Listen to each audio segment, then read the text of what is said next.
It's 1989. Well, not really, but let's imagine it is.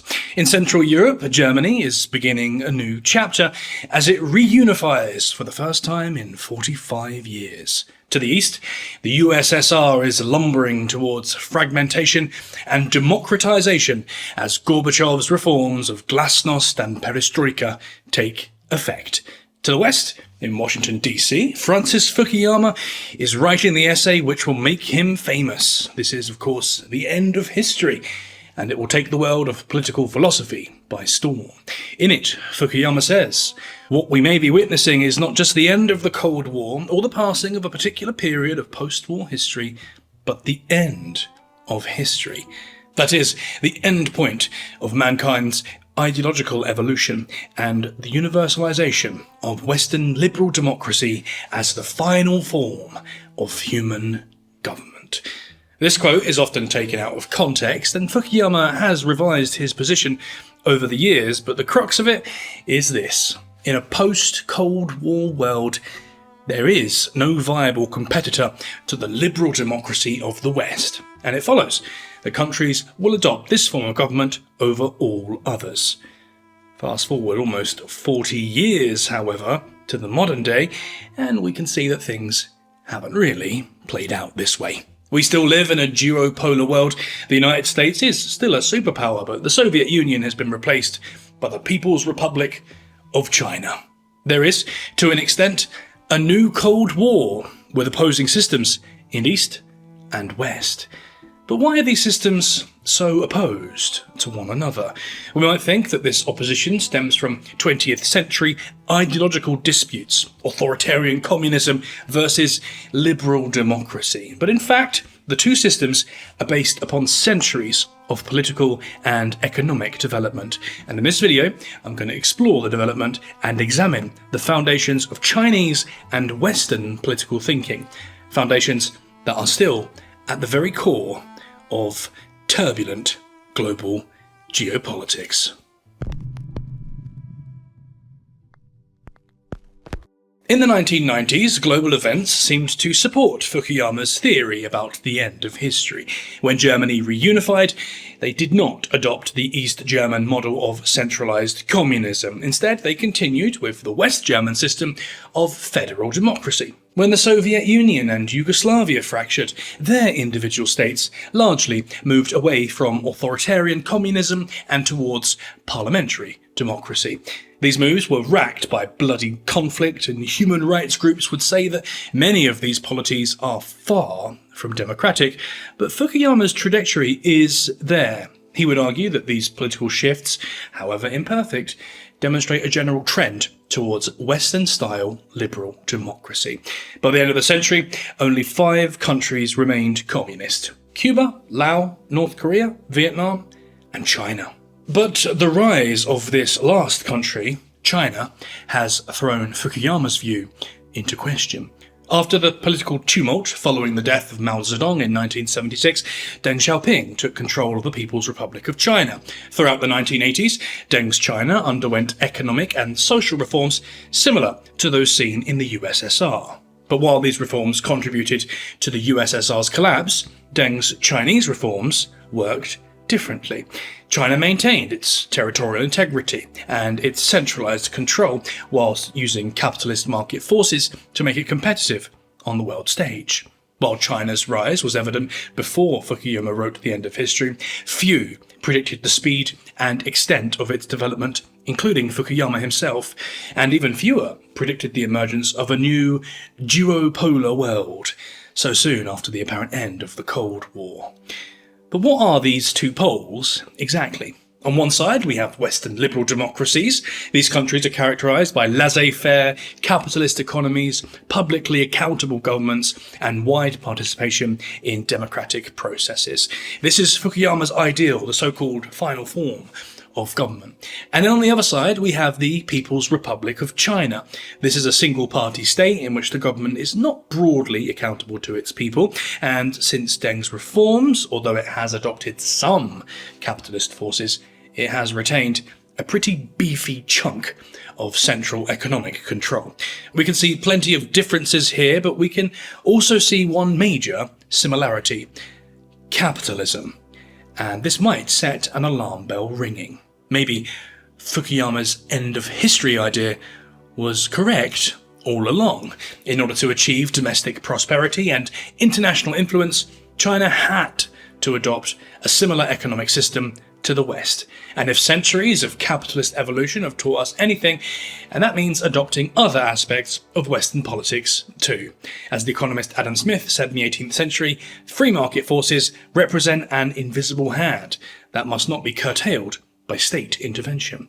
From a Western viewpoint, the only true form of capitalism is laissez-faire capitalism.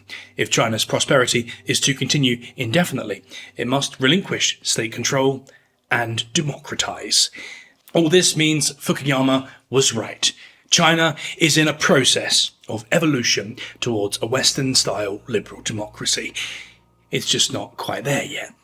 But if it were really as simple as all that, this would be a pretty short video, and in fact, of course, the truth is far more complicated. The economics of modern China stem from, quote, socialism with Chinese characteristics, the idea that drove Deng Xiaoping's reforms in the post-Mao era. In 1982, 6 years after Mao's death, Deng said, "We must integrate the universal truth of Marxism with the concrete realities of China and blaze a path of our own." But rather than a compromise with the West and a steady slide towards liberalism, Deng's ideas came from somewhere else. They came from a long-standing Chinese economic tradition. For centuries, perhaps millennia, China has been developing ideas on how a mercantile economy should work.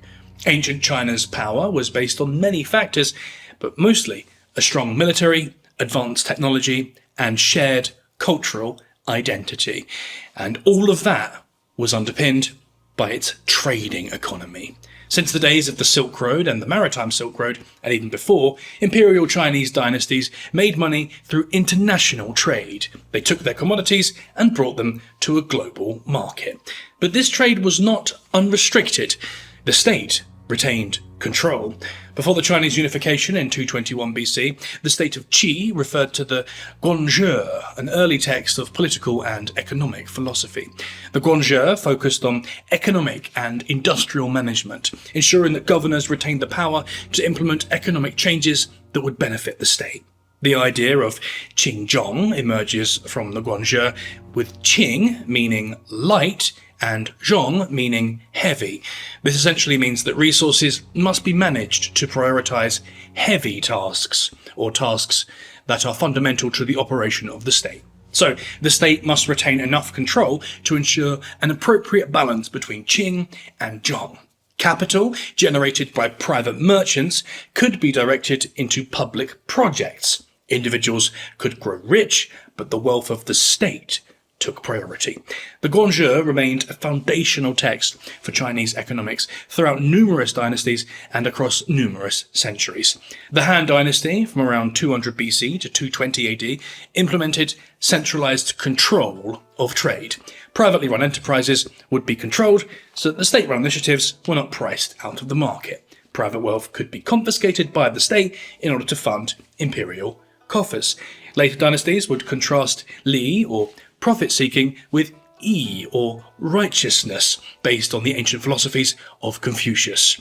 Individuals or private enterprises may be penalized if they appear to be too focused on li and not on yi. Although what actually constituted the profit-seeking li, rather than the righteous yi, was open to interpretation, as you can imagine. And so, what China's doing today is actually built upon ideas that go back centuries. It's harnessing the power of a free market economy and directing that power in a way that meets the needs of the state. But in the West, economists view state control and capitalism as antithetical to one another.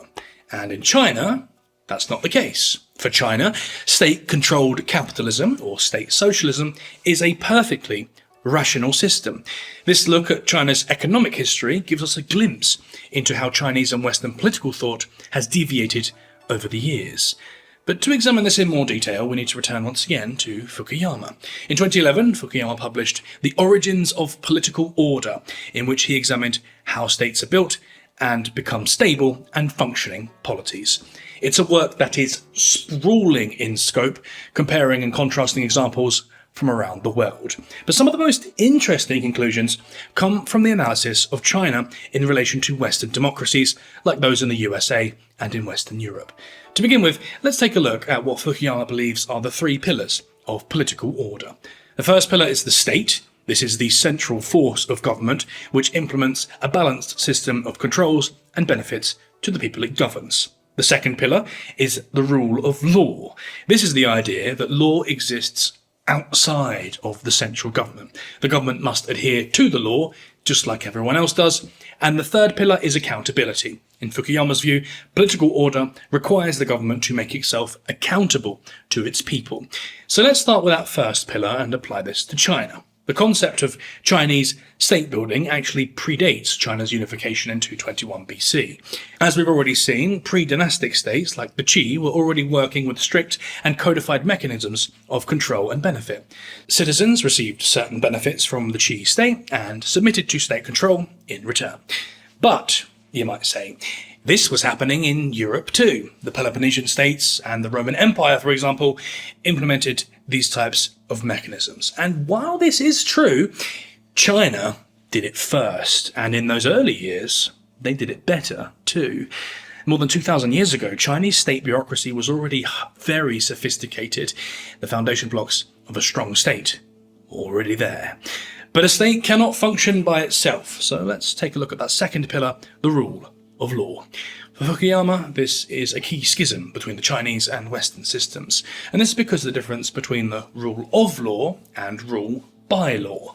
The rule of law is a commonly understood concept in liberal democracies. This is the idea of two separate strata.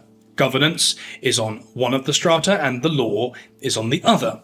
Law is something fundamental and constant which governs every person and entity in its jurisdiction, including the government. Governance, however, is not constant. It can change. Different leaders may be voted in and voted out, and they can use their political influence to suggest alterations to the law. But the fundamental tenets of the law do not change. Chinese political tradition has a different basis. Rather than rule of law, the tradition is based on rule by law.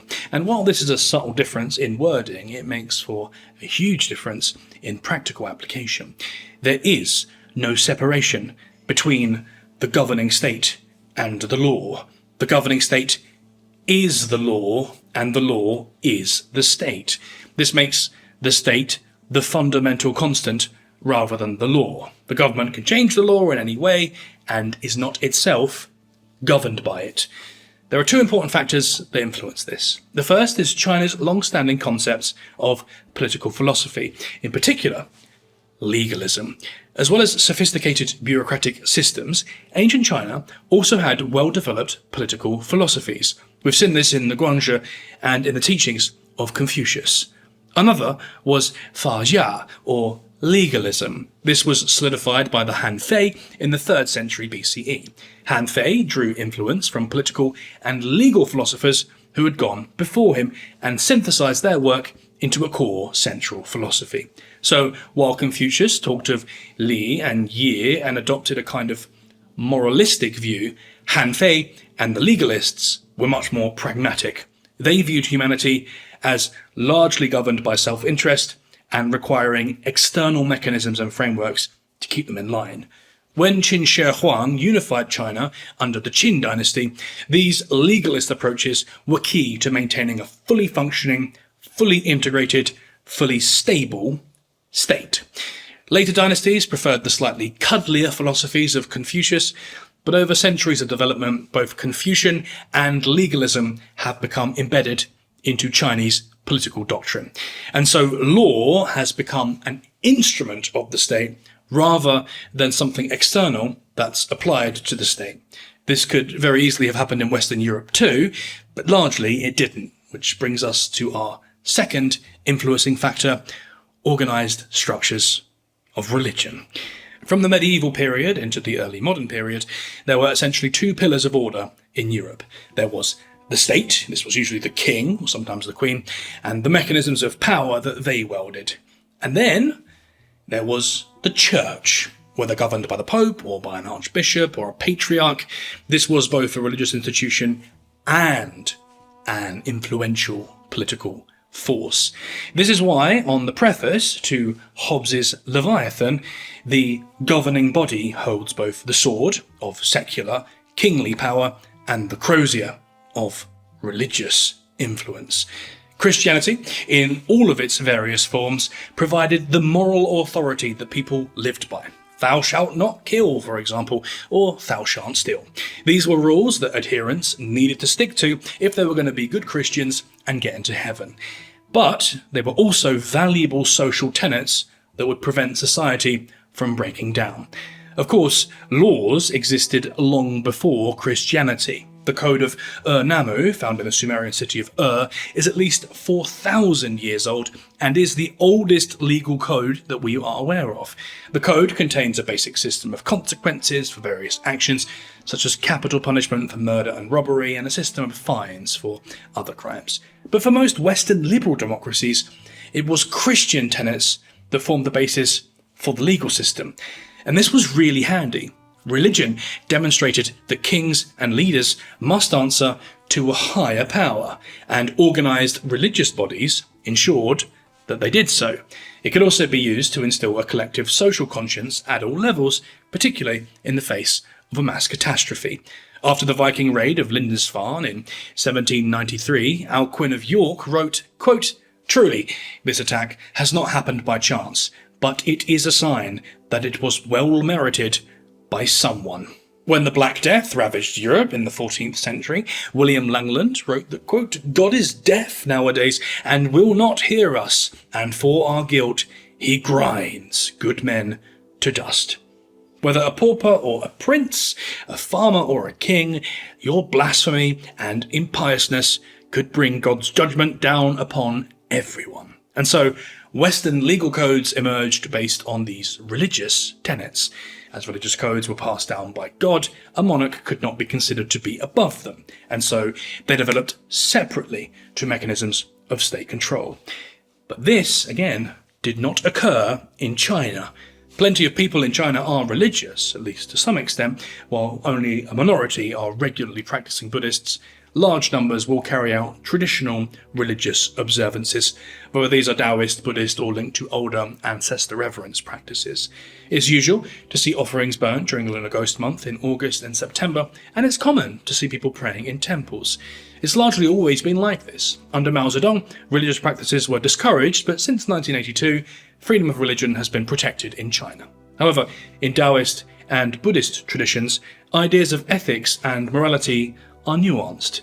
There was never a need for a rigid set of requirements and prohibitions like those found in Christianity or Islam, which could be easily codified into laws. There was also no monolithic political entity based around any of China's predominant religions and separate to the imperial state. For example, while certain dynasties favoured the more morally focused Confucianism over the cold pragmatism of legalism, there simply was not a grand council of Confucianist scholars acting as a conduit between sacred law and profane earth, whereas there was in Europe, quite literally, the ecclesiastical courts and scholarly work connecting God's will to Earth's reign. But in China, no such institution, and so no divine code that the state was accountable to. Now, that word accountable is a useful reminder because it segues us very nicely into our third tenet of stable governance, accountability. Now, accountability exists in both the Western and the Chinese political systems. It's just that accountability moves in different directions. The structure of Western democracy means that governing elites have downward accountability. They are accountable to the people who have elected them. The voting public has access to government through visible interfaces, such as parliamentary processes, and if the people are not in favour of something, the government can fall as a result. Western democracy is essentially founded on this principle, particularly in the United States. At the Gettysburg Address in 1863, President Lincoln famously spoke of a government of the people, by the people, for the people. And this illustrates how accountability is intrinsic to Western democracy. In the Chinese system, however, accountability moves the other way. There is no mechanism for downward accountability to the people. Instead, bureaucrats and politicians are accountable to those above them, and the state maintains its consistency through this way. In the digital age, new forms of accountability have emerged. It's become increasingly difficult for the government to suppress information from the people.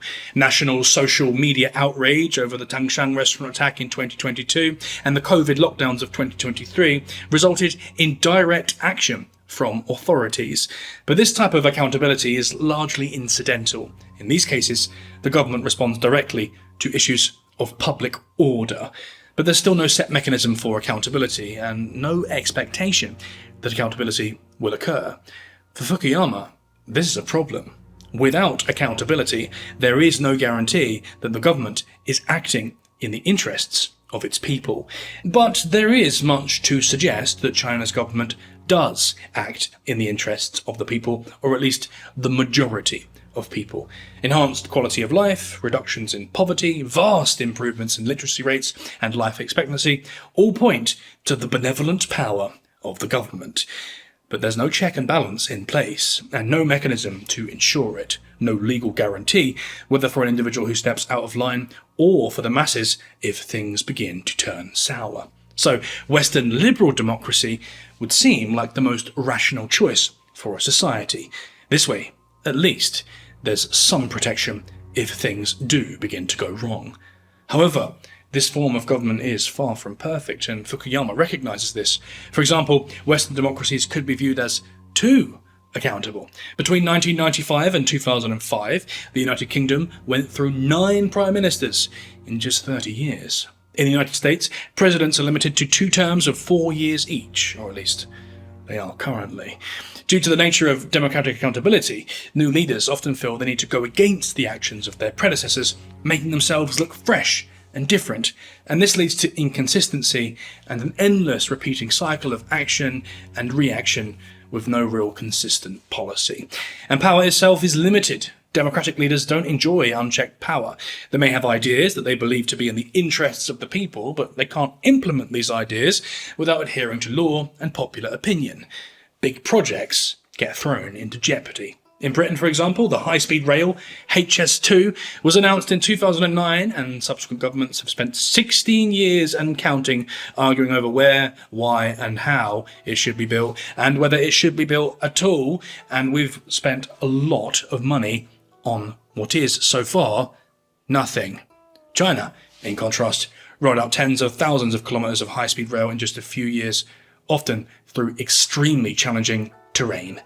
In a less accountable system, it's easier to get things done. Of course, not everyone wants this. Fukuyama would argue that it's not worth trading accountability for governmental consistency, and he may well be right. But this does show us the differing viewpoints at work here, and why some may prefer a more robust government of action rather than a transparent government that switches every few years. It's now nearly 40 years since Francis Fukuyama first put pen to paper on the end of history, and in the new century, it's clear that history has not ended and is still evolving. In the last few decades, we've seen countries like China and Vietnam demonstrate how state socialism can transform an economy, but we've also seen democratic backsliding as countries like Russia and the United States erode their own constitutional principles and grow increasingly authoritarian. Rather than witnessing the end of history, we're living through a new phase of flow and flux. Once again, we're living in a multipolar world, and the better we understand what got us here, the better prepared we'll be for what comes next.